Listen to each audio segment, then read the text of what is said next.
காலி பணியிடங்களை நிரப்ப வேண்டும், விடுபட்ட நோயாளி கவனிப்பு படியினை வழங்க வேண்டும் உள்ளிட்ட பல்வேறு கோரிக்கைகளை வலியுறுத்தி புதுச்சேரி அரசு சுகாதார ஊழியர் சங்கங்களின் சம்மேளனம் சார்பில் அரசு மருத்துவமனை முன்பு தர்ணா போராட்டம் நடைபெற்றது.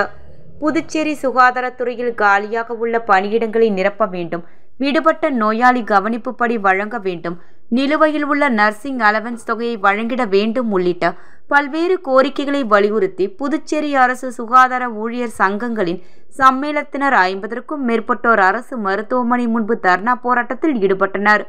அப்போது தங்களது கோரிக்கைகளை நிறைவேற்ற வலியுறுத்தி கோஷங்களை எழுப்பினர்.